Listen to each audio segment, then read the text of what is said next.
Sir నమస్కారం sir. నమస్తే అండి. సార్ మీకు ప్రొఫెసర్ గారు కాబట్టి ఆంధ్ర పాలిటిక్స్ కూడా అడుగుతున్నానండి. ఎస్పెషల్లీ పవన్ కళ్యాణ్, పిఠాపురం. ఆ పిఠాపురం అనగానే ఒక ఉద్యోగం వచ్చేస్తుంది మీరన్నట్టు తెలంగాణ ఉంది కదండీ! అలాగే ప్రజల్లో పవన్ కళ్యాణ్ అనగానే ఒక ఉద్వేగభరితం మూవ్‌మెంట్స్ వస్తున్నాయటండి. ఆయన ఓడించడానికి సీఎం జగన్మోహన్ రెడ్డి గారు శతవిధాల కృషి చేశారండి. కానీ మీ అభిప్రాయం ఏంటి? ఆయన గెలుపు గాని, ఆయన రాజకీయ భవిష్యత్తు గాని మీరేం చెప్పగలరా సార్? అంటే శతవిధాల హ్మ్. ప్రయత్నం చేసిన, సహస్ర విధాల ప్రయత్నం చేసిన పవన్ కళ్యాణ్ గారు పిఠాపురంలో నా అంచనా ప్రకారం 25,000 పైచిలుకుతోటి గెలుస్తారు.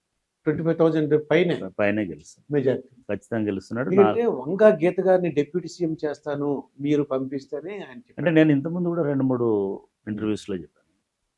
వంగ గీత గారు నిజంగా కూడా నేను చూసినటువంటి మహిళా రాజకీయ నాయకులలో చాలా సమర్థురాలు. దాంట్లో డౌట్ ఏం లేదు. చాలా కాలం నుంచి రాజకీయాలు గమనిస్తున్నాను, విశ్లేషణ చేస్తున్నాను. కనీసం ఒక 4 దశాబ్దాలుగా నేను కీన్గా అబ్జర్వ్ చేస్తాను. గీత గారిని కూడా నేను 20 సంవత్సరాల నుంచి నేను గమనిస్తున్నాను. వారు ఎమ్మెల్యేగా ఉన్నప్పుడైనా, ఎంపీగా ఉన్నప్పుడైనా, లేకపోతే చాలా కీలకమైనటువంటి ముఖ్యంగా ఈ ఆంధ్ర తెలంగాణ విడిపోయేటువంటి సందర్భంలో గీత గారు మాకు రెగ్యులర్గా టీవీలలో అక్కడిక్కడ తారసపడారు. చాలా లోతైనటువంటి అవగాహన ఉన్నటువంటి నాయకురాలు నెంబర్ 1. రెండవది గ్రాస్ రూట్ రిలేషన్స్ ఉన్నాయి. మీరు ఏ ఊరికి వెళ్ళినా, ఎక్కడికి వెళ్ళినా నేను చాలా క్లీన్గా గమనిస్తున్నాను. మూడోది ఆ పార్టీ ఏ పార్టీలో ఉంది, అది ప్రజారాజ్యమైనా, లేకపోతే వైసీపీ అయినా, లేకపోతే ఇంకో పార్టీ అయినా, ఆ పార్టీ నాయకత్వానికి పూర్తి స్థాయిలో విధేయతతో ఉండేటువంటి నాయకులు. ఈ 3 లక్షణాలు ఇప్పుడు వర్తమాన రాజకీయ నాయకులలో లోపించు. నిజానికి పవన్ కళ్యాణ్ గారు కూడా మొదట అక్కడ పోటీ చేసేటప్పటికి, చివరి ఎన్నికలు జరిగేటప్పటికి చాలా మార్పు వచ్చింది. చివరి దశలో నేను ఇక్కడ ట్విట్టర్లో చూసాను. చివరి పోలింగ్ రోజు కూడా ఆమె ఇరిటేట్ కాలేదు, ఒక మాట నెగిటివ్ మాట్లాడలేదు. ప్రచారంలో కూడా పవన్ కళ్యాణ్ కానీ, ఆయన కుటుంబాన్ని కానీ, ఆయనకు సంబంధించిన Pawan Kalyan major threat YS Jagan గారికి తప్ప అక్కడ ఉన్నటువంటి అభ్యర్థికి కాదు అనేటువంటి అవగాహనతోటి పనిచేసింది. రెండవది, అక్కడ అప్పటికే టికెట్ ఆశించినటువంటి తెలుగుదేశం నాయకులను కలుపుకోవడం. వర్మ గారు టికెట్ ఆశించడము, నిరాశపడము, ఈయనకు వ్యతిరేకంగా ఉండడము, తర్వాత ఆయనని కలుపుకోవడము, ఆయన పెట్టిన కండిషన్లన్నిటికి ఒప్పుకోవడము, ఆయన ద్వారానే ఎన్నికలు జరిగేటట్టు చేయడం, ఇవన్నీ కూడా పవన్ కళ్యాణ్కు ఉండేటువంటి రాజకీయ వ్యూహంలో భాగమని నేను అనుకుంటున్నాను. మొత్తం తెలుగుదేశం కార్యకర్తలందరినీ ఆ 4 మండలాలలో ఉన్నటువంటి ఆ 4 కార్యకర్తలందరినీ, వాళ్ళను కూడా అంటే నిజానికి ఒక సమన్వయం అనేటువంటిది 2 పార్టీల మధ్యలో. చివరికి వర్మ గారు ఎట్లా చెప్తున్నా అదే పద్ధతిలో ఎలక్షన్ జరిగేంత వరకు కూడా పవన్ కళ్యాణ్ సంయమనంతో ఉన్నాడు. అనేక సమస్యలు, వివాదాలు పరిష్కరించుకున్నాడు. కాబట్టి ఖచ్చితంగా పవన్ కళ్యాణ్ గారు అక్కడ గెలవబోతున్నారు. దానిలో ఎటువంటి ఇది గతంలో మేము ముందు ఎన్నికల నామినేషన్ల సమయంలో చూసినప్పుడు నిజానికి అక్కడ ఆర్గనైజేషన్ కూడా లేదు. పవన్ కళ్యాణ్ జనసేన పార్టీకి సంబంధించిన అభిమానులు ఉన్నారు, ఒకళ్ళిద్దరు ఉన్నారు, కానీ వాళ్ళు వర్మ గారికి ధీటైనటువంటి నాయకులు కాదు, వర్మ గారికి సమౌజ్యులు కాదు. అటువంటి టైంలో వర్మగారి బలాన్ని గుర్తించి మొత్తం జనసేన క్యాడర్ని ఆయనకి అనుసంధానం చేసిన తర్వాత 2వ వారం 3వ వారం నుంచి పరిస్థితులు చక్కబడడం అనేది అనిపించింది. ఆ పరిణామ క్రమంలో భాగంగా అదొకటే కాదు, ఒక కాపులు, ఇంకోటి వీళ్ళే కాదు, షెడ్డి బలిజలతో కోఆర్డినేట్ చేసుకోవడం కానీ, లేదా కొన్ని సెక్షన్స్లో దళితులతో కోఆర్డినేట్ చేసుకోవడం కానీ, ఇవన్నీ కూడా అక్కడ జనసేనకు బాగా ఉపయోగపడినటువంటి అంశాలు.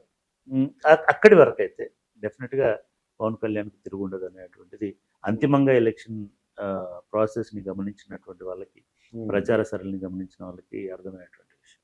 ఈయనైతే మీరు చూసారో లేదో, వర్మ గారు అయితే ముందుకు వచ్చి తను మొత్తం ఆస్తి అంతా బెట్టింగ్ పెడతాను, గెలుస్తారు అంటే ఆయనకు ఆ నమ్మకము కలిగింది. నిజానికి ఇదే వర్మ గారు మొదట్లో చాలా రిలక్టెంట్గా ఉండి 3 రోజుల వరకు కలవడానికి కూడా ఇష్టపడడం కాదు, అసలు ఆయన ఫిక్స్ చేసిండు, ఫలానా మండలంలో ఫలానా వాడు ఉండాలి, ఫలానా వాడు ఉండాలి, ఇది ఉండాలి. పొద్దున ఎన్ని గంటలకు ప్రచారం మొదలు పెట్టాలో కూడా ఈయననే డిసైడ్ చేసినాడు, ఏ ఊరికి వెళ్ళాలో కూడా ఈయన డిసైడ్ చేసినాడు.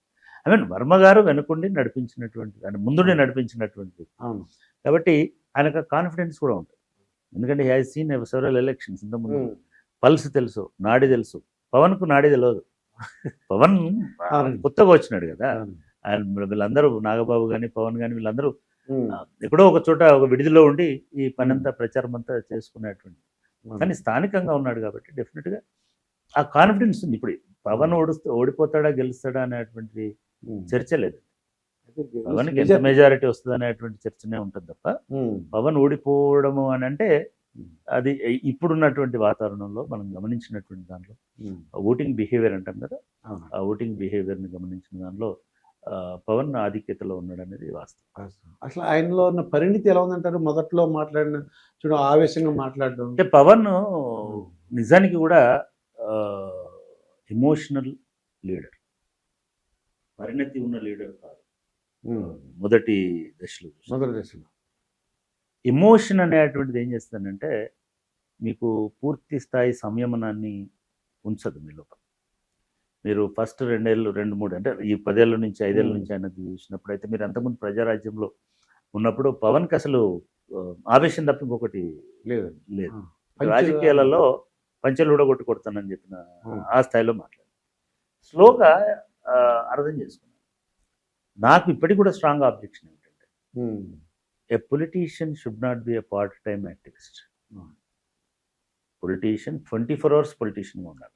అంటే దాని రీజన్ ఏంటంటే డబ్బులు కావాలండి. ఒక పార్టీని అంటే మన డబ్బులు ఎలా వస్తాయి? నేను ఒకటండి, రాజకీయ పార్టీలు ఎప్పుడైనా సరే పెద్ద పెద్ద రాజకీయ పార్టీలను కూడా చూసినప్పుడు ఆయన చెప్పిన రీజన్ ఒకటి, ఎవ్వరు కూడా బుద్ధి ఉన్న వాళ్ళు రాజకీయాల వరకు తన సొంత డబ్బులను ఖర్చు పెట్టి పార్టీలను నడిపారండి. అది గాంధీ ఫ్యామిలీ అయినా, నెహ్రూ ఫ్యామిలీ అయినా, లేకపోతే ఎన్టీ రామారావు ఫ్యామిలీ అయినా, వీళ్ళు బ్యాంక్ చెక్కులు డ్రా చేసి జీతాలు ఇవ్వరు వరకు. ప్రజల కోసం పార్టీ అనేది, రాజకీయ పార్టీ అనేది ఒక పబ్లిక్ అఫైర్.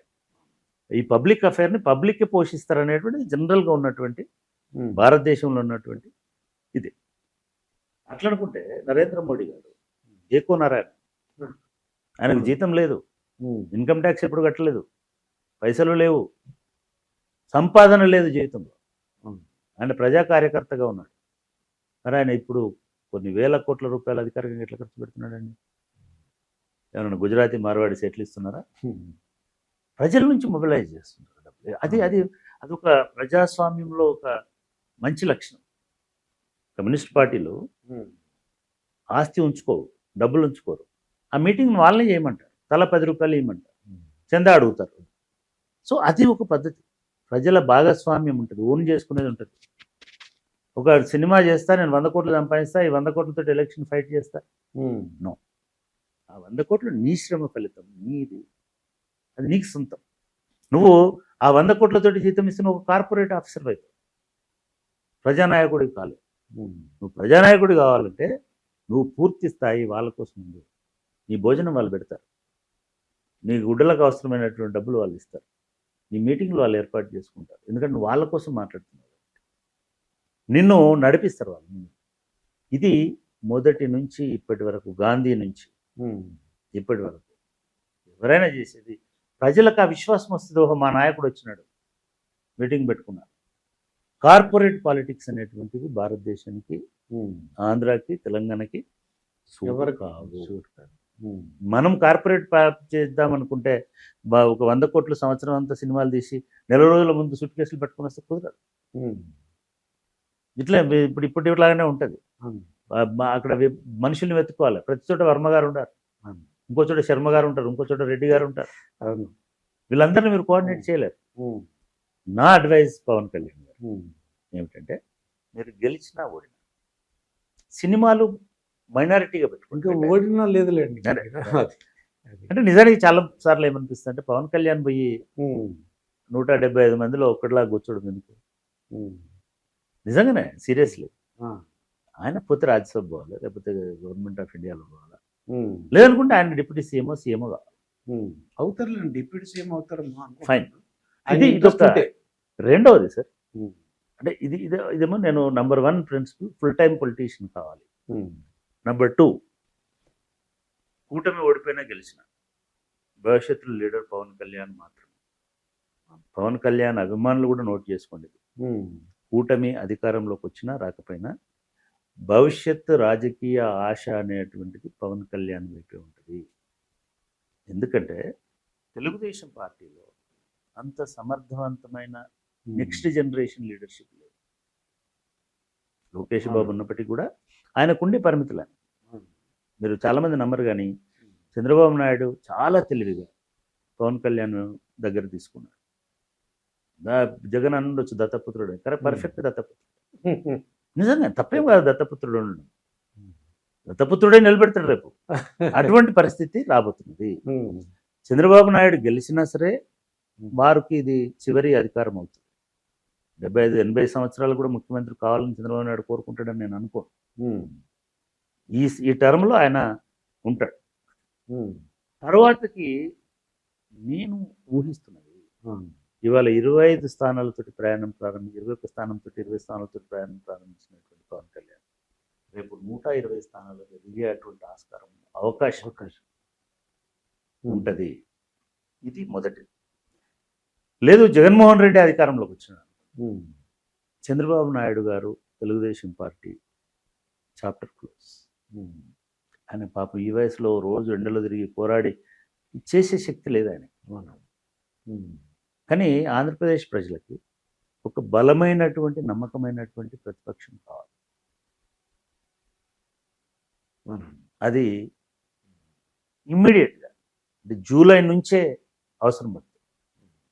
జగన్మోహన్ రెడ్డి అధికారంలోకి వస్తే వచ్చిన 3 నెలల లోపే 2 నెలల లోపే మళ్ళీ చంద్రబాబు నాయుడు మీద ఈ కేసు ఆ కేసు ఇంకోటి లేదు ఇంకేదో విధానం అప్పుడు ఎవరు మాట్లాడాలి ప్రజల పక్షాన్ని?